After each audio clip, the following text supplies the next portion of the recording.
Көптен күткен химия пәнінің кезекті бөлімі. Бұл бөлімде ұбт-да жалпы жиі келіп жатқан оқушы үшін өте маңызды толтыру толтырсаны сабағына тоқталып шығатын боламын. Заңдылықты нөлден басып жіті айтып шығамын, ал сіз бұл айтылған мәліметті жазып алып, жаттап, кейін келген кезде қолданыңыз. Ал ендеше бастайық. Толтыруда әлбетте ең көп қажет болатын ол Менделеев. Сол үшін де Менделеевті алып дайындап қойық. Ең алдымен заңдылыққа тоқталып шыға кетейін. Бұл жақта былай дейді: элементтің бос күйдегі толтыру мәні 0 дейді. Бұны қалай түсінуге болады? Жалпы бос күй деген не? Мысалы, литийдің толтыру мәні 0. Толтыру мән ол элементтің оң жақ үстіне жазылады, яғни 0 екен. H2 сутектің толтыру мәні 0. Кальцийдің толтыру мәні 0. Магнийдің толтыру мәні 0. Яғни бұл жақта элементтің бос күйдегі. Бос күй деген сөз ол элементтің тек өз ғана болатын болса, оның толтыру мәні 0 болады екен. Түсінікті ғой? Ешқандай қиындық жоқ. Одан кейін екінші заңдылықта бізде былай дейді: оттектің толтыру мәні -2. Алғашқы жағдайы, мысалы кальций О делік. Бұл жақта оттектің толтыру мәні -2 дейді. Яғни оттек өзінің қосылысының ішінде 80% толтыру мәні -2 болып келеді. Енді исключение деген дүние болады, әлбетте ол заңға бағынбайтын жағдайы. Ол былай: H2O2, екінші жағдайы литий 2 O2, үшінші жағдайы тағы қандай, мысалы натрий 2 O2, калий 2 O2. Міне осындай жағдайда байқайтын болсақ, оттектің екі шетінде 2 деген индексі болатын болса, бұндай жағдайда оттектің толтыру мәні заңдылыққа бағынбайды. Яғни бұндай жағдайда оттек -1 болып келеді екен. Түсінікті ғой? Ал енді үшінші исключение бойынша тек мына қосылысында оттек. Бұл жақта оттектің толтыру мәні бізде +2 болып кетеді. Міне. Демек, оттектің толтыру мәні қандай деп айтқан жағдайда, мен нақты мынандай деп айта алмаймын. Яғни оның заңдылығы, оттектің өзінің заңдылығы бөлініп шығады. Ол -2 толтыру мәніне ие, қалыпты -2. Одан бөлек H2O2, калий 2 O2 оттектің екі шетінде 2 индексі болатын болса, ол минус толтыру мәніне ие болады. Ал үшінші заңдылығы бойынша тек осы жағдайда ғана оттектің толтыру мәні +2 болады деп мен айтуым қажет. Және әлбетте оттек тек бос күйіне келгенде 0 болады. Міне. Түсінікті ғой? Ешқандай қиындық жоқ деген ойдамын. Үшінші заңдылық бойынша былай дейді: сутектің толтыру мәні. Мысалы, бұл жақта тұз қышқылы деген затты алайық, және екінші калий H. Сутегін мында толтыру мәні плюс болады да, ал екінші қосылыста толтыру мәні минус болады. Демек, не байқадық? Сутектің толтыру мәні, яғни сутек қай жағдайда плюс катион, қай жағдайда минус анион болатындығын қалай біледі? Бұл жақта, яғни сутек, мен мына жаққа жазып кетейін, сутек бейметалдың қасында болса, сутек әлбетте плюс болып кетеді. Екінші жағдайы, сутек металдың қасында болатын болса, оны сутек минус болып кетеді. Қайталап айтамын: сутектің қасында бейметал болса, сутек бізде плюс таңбалы болады, яғни катион болады. Ал сутектің қасында металл болатын болса, сутек әлбетте минус, яғни анион қызметін алады екен. Қиындық жоқ, е? Одан кейінгі заңдылық ол былай дейді: металдың толтыру мәні плюс болады. Кез келген жағдайда металдікі плюс толтыру мәні. Ал бейметалдың толтыру мәні ол плюс та бола алады, және минус та бола алады. Түсінікті ғой? Менделеев заңдылығы дейді. Бұл қандай заңдылық? Бұл неден шыққан заңдылық?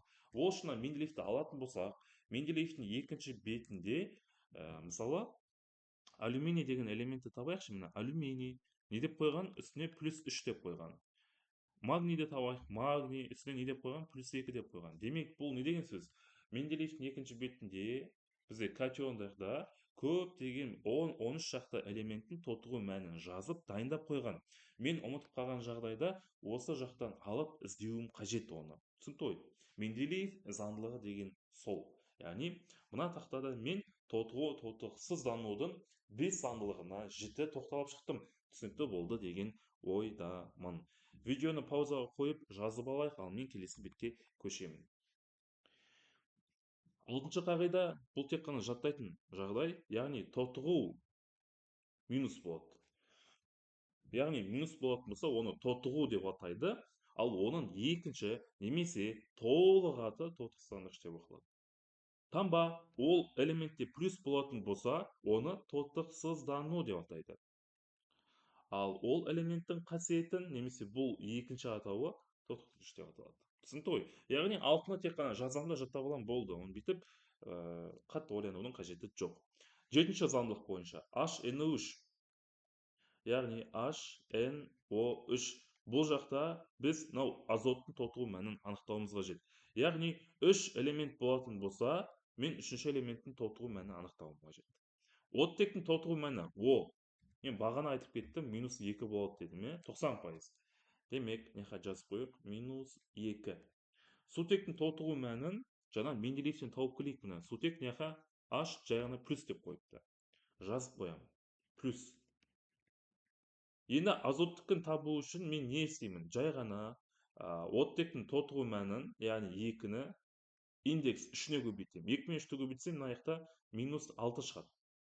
Ал сутекте тек қана бізде плюс. Ендігі мәселе қағида бойынша, жалпы физика болсын, биология болсын, химия, математика болсын, бізде мынандай ұғым. Плюс және минус кез келген жағдайда тең болу қажет. Келісеміз ғой, иә? Екі таңба тең болу қажет. Яғни 6 болатын болса, мына жақта бізде болатын болса, сонда қанша сан жеткіліксіз әлі? Яғни 5. Демек, мынау бізде плюс 5 болады. Қалай шыққандығы түсінікті деген ойдамын. Яғни 6-ға жету үшін әлі бізге 5 санға жет деген әңгіме ғой. Алғашқы мысал. Тағы екінші мысалға тоқтала кетейін. H2SO3. Оттектің тотығу мәні -2, сутектікі бізде плюс деп алған күннің өзінде үшінші элементтігін анықтайық. Жаңағыдай оттектің тотығуымен индексін көбейтем, -6 шығады екен. Мына жақта да сутектің тотығуымен индексін көбейтем, +2 шығады екен. 6-дан 2-ні азайтам, қанша қалады? Демек, ол үшінші элементтің тотығу мәні деген сөз. Үшінші мысал. H3 по4 деген мысалды алайық. Оттектің тотығу мәні қайтадан -2, қайтадан плюс деп алайық. Үшінші элемент. Оттектің индексімен тотығуын көбейтем, -8 шығады. Сутектеші +3 шығады. Жай ғана 3 пен 8 теңесу үшін бізге әлі 5 санға жет. Немесе жай ғана 8-ден 3-ті азайтсам 5. Демек, үшінші элементтің тотығу мәні +5 болады. Түсінікті ғой, яғни үшінші элементтің тотығу мәнін анықтау үшін мен екі шетіндегі элементтің тотығу мәнін анықтаймын да, екеуін азайтып, үшінші элементтікін табамын. 8-ші заңдылық дәл осы заңдылық, яғни 3 элемент белгілі, үшінші элементтікін табуым қажет. Но бұл жақта жақша белгілі. Ол үшін бүйтем. Оттектің тотығу мәні -2, кальций Менделеевтен тауып келейік. Мінекей, +2 деп қойыпты. Төбесіне жазып қояйын. +2. Үшінші элементті мен табу үшін x деп қоямын. Теңдеумен шықса, мен ойымша ыңғайлы болады деген ойдам.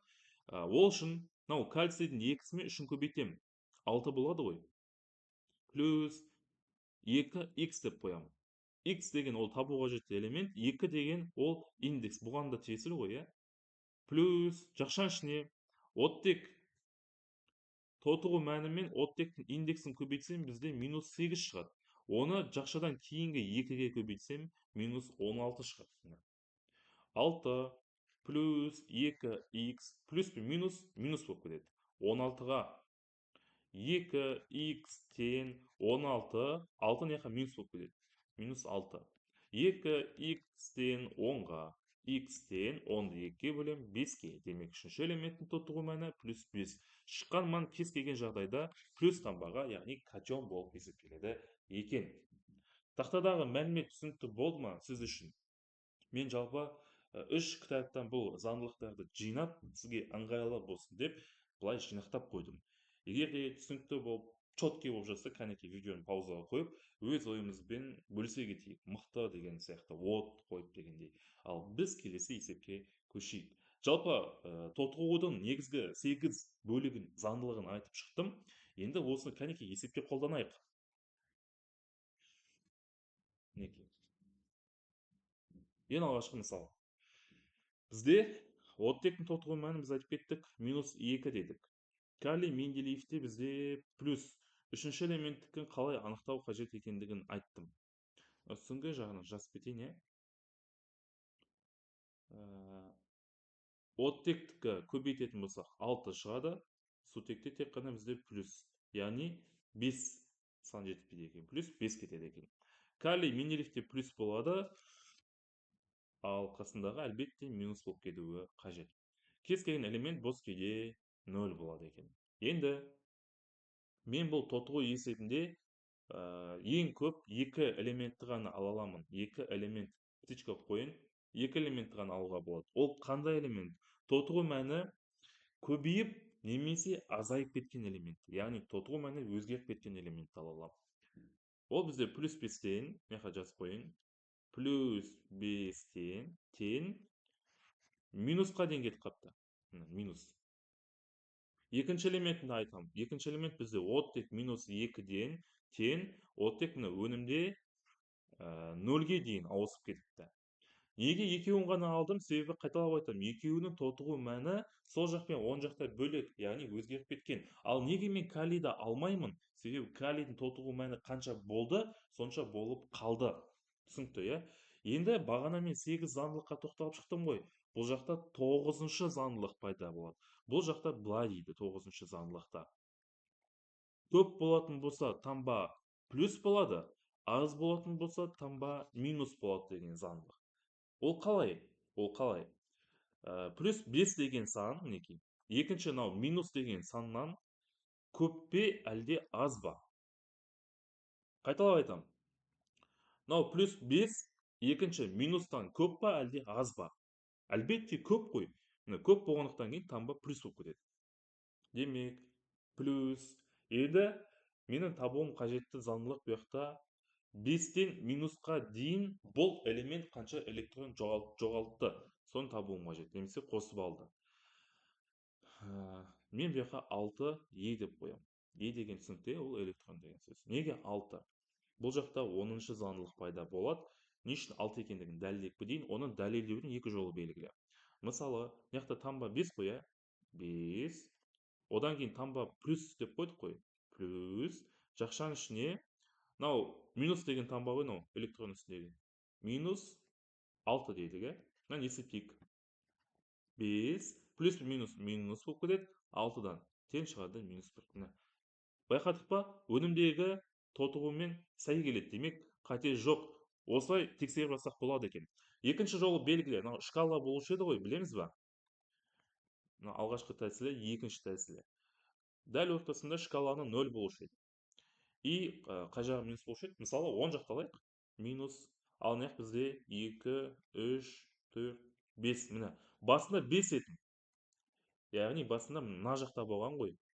Одан кейін минусқа дейін ауысып кетті, яғни мына дейін ауысып кетті. Сынап шығамын, қанша сан шығады? 2, 3, 4, 5, 6. Міне, мына да 6 шықты. Түсінікті ғой, яғни қанша сан қоятындығымды мен осы екі әдіспен тапсам болады екен. Бұл кетті. Енді оттекке тоқталып шығайық.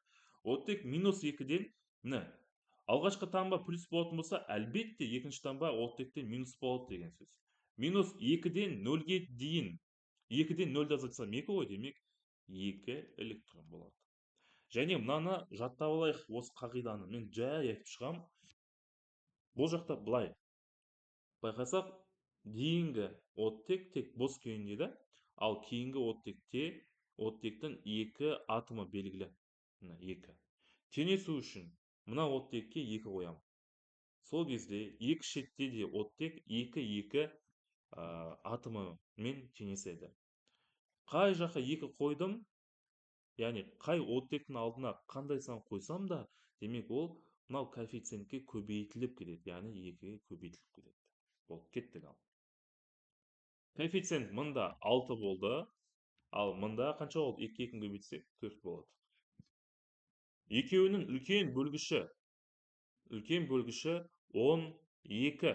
Үлкен бөлгіш деген екеуіне де бөлінетін сан. 12-ні 6-ға бөлем. 2 шығады, ал мына жақта 4-ке бөлсек 3 шығады. Болды. Тотығуда осы 2 сан маңызды, 2 мен 3 деген. Енді бұны қай жаққа қоям? Бұны 10 жаққа қоюға болады, және сол жаққа қоюға болады. Яғни шыққан мынау 2-ні мен мынау минус деген таңбалы элементтің алдына қоямын. Ол минус деген мына жақта ғой. Демек, бұл жаққа міне 2 кетеді. Мынау 3 дегенді мынау оттек 0 деген алдына қоямын. 0 мына жақта ғой. Демек, алдына 3. Кетті, болды. Енді дальше өзім істей саламын. Калий 2 болып кетті ма? Бастапқының алдына 2 қоямын, сонымен 2 жақ теңеседі. Сонымен толтырудың қызметі аяқталды. Бағанағы заңдылық бойынша мен айттым.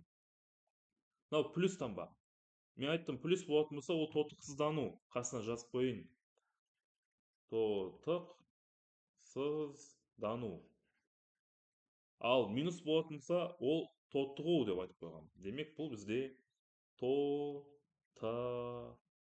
Міне. Дәл осымен бағанағы қалыптасқан 8 заңдылықпен алғашқы есепті талдап шықтық. Бұл негізі оқушыға өте маңызды. Бұны былай алып қоя салуға болмайды. Бұл ұбт-да жиі келіп жатқан жинаққа жатады. Сол үшін өте мұқият тыңдап жазып алайық. Яғни бағана 8 заңдылықты өттім ғой. Одан кейін тағы 2 өттім. 9-шы және 10-шы заңдылықты өттім. Демек, пока 10 заңдылық белгілі. Видеоны паузаға қойып, мен келесі есепке көшемін. Есеп түсінікті болса, видеоны паузаға қойып, алдымен мына мысалды өзіміз жасап алайық. Одан кейін біткеннен кейін ғана видеоны қосып, сондай амал жазаңыз ыңғайлы болу үшін. Қайтадан, оттектің тотығу мәні минус 2, калийдікі Менделеевте плюс, үшінші элементтікі плюс 5 болып кетеді.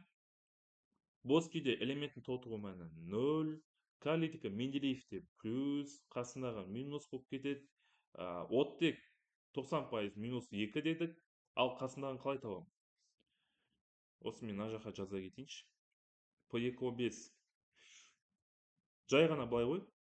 Оттек минус 2, ол 2 мына жақтан шықты. Демек, қасындағы элемент плюс 5 деген сөз. Ол мына жақтан шығады. Яғни алмасу әдісімен. Осылай жеткізсем болады. Немесе екінші тәсіл ол былай. P2O 5, оттек минус 2 ғой. Минус 2-ге 5-і көбейтем, минус 10 шығады. Минус 10-ды алып, 2-ге бөлем, яқта плюс 5 шығады. Осылай айтуға болады. Демек, плюс 5 шығады екен. Мен жаңағын айтып кеттім, тотығуда ең көбі 2 элементті алуға болады. Ол бізде 0-ден 5-ке дейін көбейіп кеткен элементіміз. Жазып қойын 0 тең плюс 5. Екінші элемент плюс 5-тен өнімде минусқа дейін ауысып кетіпті. Минус. Бұл қаған алмаймын. Себебі калий қанша болды, сонша болып қалды. Тек өзгерген элемент аламыз ғой. Жаңағы заңдылықпен тоқталып шығайын. Мен айттым, көп болса плюс, аз болса минус. Кәнекей, қайталап жазып қойыншы. 9-шы заңдылық. Көп болса плюс дедім, аз болатын болса минус дедік. 9-шы қағида етін. 0, алғашқы санымыз 0. Екінші, плюс 5-тен көп па, әлде аз ба? 0, әлбетте 5-тен аз ғой, сол үшін таңба минус болады. 0-ден 5-ке дейін, яқта бізде 5 электрон болады. 5-тен 0-ді азайтсам, қиындық жоқ. Минус таңба болды, демек, екінші элемент плюс деген сөз ғой. Екеуі де минус, екеуі де плюс боламайды. Плюс 5-тен минусқа дейін 6. Ол не үшін екендігін, мен жаңағын айтып кеткем, 6 екендігін. Тең коэффициент 5 болады, мына жақта 6 болады. Үлкен бөлгіші екеуіне де бөлінетін үлкен сан 30. Оны 5-ке бөлгенде 6 шығады, 6-ға бөлгенде 5 шығады. Осы екеуі маңызды екен. Бұны 10 жаққа сол жаққа да қоюға болады деп айттым мен. 10 жаққа біз бағана қойдық мына. 10 жақ деген теңдіктің 10 жағы ғой. Енді мына жақта менге теңдіктің 10 жағына қойсам, менге оны білем, теңеспей қалады. Теңдіктің 10 жағына қойдық, теңеспей қалды ма, қиындық жоқ. Өшіріп саныңызды сол жаққа қою қажет. Сол жақ деген мынау теңдіктің сол жағы. Яғни, мынау 0 деген элементтің алдында мен плюс 6-ны қоюым қажет. 0 алдына плюс 6 келеді екен. Екінші, сол жақта плюс 5 деген қаяқта ол бізде? Мына жақта ғой. Бұның алдына мен 5 деген санды қоюым қажет. 5 кетеді екен. Қаған өзім істеп шығам. Калий 5 болып кетті. Теңесу үшін 5 қоям. фосфор мысалы 6 болып кетті, мына жақта екеу екен, теңесу үшін 3 қоямын. Осымен екі жақ теңеседі екен. Түсінікті деген ойдамын.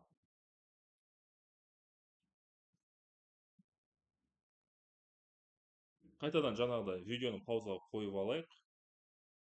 Сөйтіп өзімізді жасайық. Мен талдап шығамын. Негізі мына жақта талдап шығайық. Оттек минус 2, калий бізде плюс. Есептейік. Мына екеуін көбейтсем, минус 8 шығады ғой. Ал мына жақта бізде тек қана плюс. 8-ден азайтатын болсам, 7 қалады, иә? Демек, үшінші элементім плюс 7 деген сөз. Оттек минус 2, калийдікі плюс болады. Даже жаңағыдай, екеуін көбейтсем минус 8 шығады. Калийдің индексін көбейтсем плюс 2 шығады. 8-ден 2-ні алатын болсам, бізде 6 шығады. Плюс 6. Одан кейін минус 2, 2-2 көбейтем, мына жақта бізде плюс 4 шығады. Бос күйде 0. Так. Енді, мынау қағида негізі, мынау есеп негізі қате жазып қойыппын ше. Кәнекей бұл есепті мен былай өшіре салайыншы. Басқа есепке тоқталайық. Калий манганатын мен одан да алып тұз қышқылымен өңдеймін. Өнімде шығады калийдің тұзы және су және мына жақта бізде бөлінеді хлор 2. Міне. Калий манганатын осы мысалына тоқталып шығайық. Жаңа кішкене қате кеткен екен ана есепте. Ал оттек минус 2, калийдікі плюс 7, плюс, минус, плюс, минус, плюс 2, минус, плюс, минус 2, 0. Түсінікті деген ойдамын толтырмайны. Бұны бағанадан бері талдадық. Сосын жылдам жазып шықтым. Екі ақ элементті алуға болады. Плюс 7-ден плюс 2-ге кеміп кетті. Және минустан 0-ге көбейіп кетті. Осы екеуін ғана алам. Не үшін алмат ағай қалған элементті алмайсыз? Не үшін осы екеуін ғана алдыңыз дейтін болсаңыз, қайталап айтамын. Толтыру мәні өзгеріп кеткен элементті аламыз. Яғни 7-ден 2-ге, минустан 0-ге. Қалған элементті алмадым, себебі ол қанша болды, сонша болып қалды. Жазайық. Плюс 7-ден плюс 2-ге дейін ауысып кеткен екен. Екінші элементіміз минустан ауысып кеткен екен 0-ге дейін. Енді бағанағы заңдылық қой. Көп болса плюс. Мынау 7 деген сан плюс 7 плюс 2-ден көп қой. Сол үшін таңба плюс болады. 7-ден 2-ні алам 5. Яғни 5 электрон болады. Мына жақта плюс болса, демек екінші элемент әлбетте минус болады. Мен бұл жақта не деп қоямын? Жай ғана электрон деп қоямын ПК. Теңесу үшін 2 қойылады алдына. Сөйтіп ол 2 коэффициентке де қойылады. Сонда 5 және 2 деген сан шығады. Екеуінің үлкен бөлгіші 10. 10-ды 5-ке бөлем 2. 10-ды 2-ке бөлем 5. Міне, екеуі шықты. 10 жаққа қойық. Яғни 2-ні плюс 2-ні алдына қоям.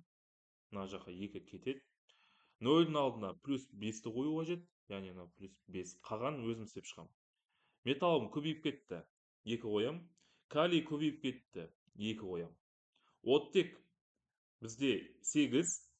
Өнімде тек оттек бос күйде. Теңесу үшін судың алдына 8 кетеді. Жаңағыдай сутек 8 мен 2-ні көбейтсем 16 болып кетті. Демек тұз қышқылының алдына мен 16 қоям. Дәл осы күймен бұл есепте теңеу жүйесі деп айтайыншы, теңеседі екен.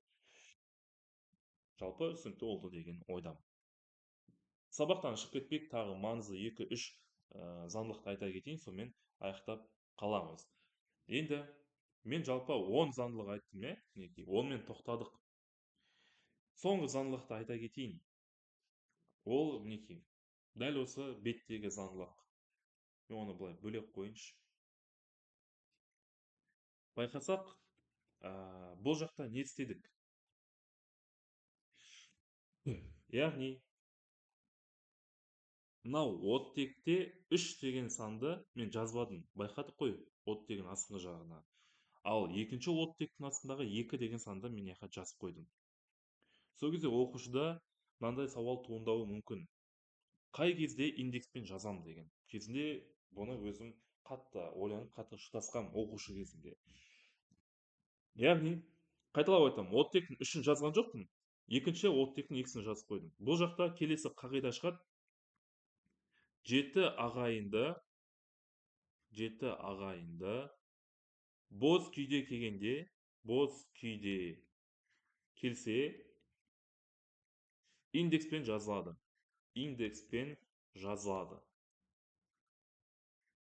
Бұл келесі және соңғы қағида болатын. Индекспен жазылады деген қалай ол? Жеті ағайынды деген не екенін білеміз деген ойдамын, иә. Ол жеті ағайынды деген анау ғой: H2, O2, йод 2, азот 2, мінекей жазып шыға қойын. Жетінші қай элемент қалып кетті бізде айтылмаған. Жеті ағайынды деген осы жеті элемент, яғни мына екісімен жазылатын жеті элементті жеті ағайынды деп атайды. Осы жеті ағайынды мынау оттек сияқты боз күйде келсе, боз күйде деген тек өзі ғана келетін болса, мен оны алып индексімен жазып қоямын. Ал бұл жетеуі мынандай қосылыстың ішінде келсе, онда оның астындағы индексті жазуға болмайды. Осыны жаттап алайық. Бұл соңғы қағида болады. Және тағы мына дүниені айта кетейін. Оқушы түсінбеуі мүмкін: мынау шыққан коэффициентті ағай оң жаққа қоям ба, әлде сол жаққа қоям ба, қалай қоям, түсінбей кеттім ғой деуі мүмкін. Ол былай, кітап бойынша алдымен сол жаққа қояды. Сол жақ деген міне, мынау теңдік қой, мынау теңдік. Сол жақ деген міне плюс 5-ті алдына, сол жағы. Сол жаққа қойдық, теңеспей қиындап кетті ма, мәселе жоқ, алып оң жаққа қойдық. Оң жақ деген мінекей, мынау минус деген сөз. Яғни мынау оң жақтағы қойылатын саны, ал мынау сол жақтағы қойылатын саны. Осымен негізі заңдылықты қамтып шықтым мен, полный. Тотығу негізі 3 сағатқа бөлінген сабақ. Мен бүгін өттім, бүгін мүлде қозғамаймын деген әңгіме жоқ. Бүгін өттім, тағы тотығуға байланысты 2 видео шығатын болады. Әлі талай тотығуға байланысты есепті талдайтын боламыз. Мен бүгінгі есеппен мен заңдылықты бетін ашып тоқталып шықтым. Түсінікті болды деген ойдамын. Ендеше түсінікті болса, бүкіл мәліметті алып конспектіге жазып алайық. Бұл сіз үшін өте қажетті мәлімет. Және келесі видеоның шығуын күтіңіз, әлбетте. Және әлбетте бүгінгі сабақ қалай өтті, жалпы пайдамды тигізе алдым ба, сол жайлы де айта кетіңіз. Өз ойыңызды жаза кетіңіз. Бұл әлбетте мен үшін де, менің командам үшін де өте маңызды. Үй жұмысы жаттыққыңыз келсе, мына жақта 10 мысалды жазып қойдым. Осы 10 мысалды 9-шы қате айтпақшы. Оның өзіміз азықпай үйде жазып талдап шығайық. Шықпай қалса, онда жекеме шықсақ болады. Ал ендеше, осымен бүгінгі сабағымыз тәмам. Келесі сабақта жолыққанша қош сау болыңыз.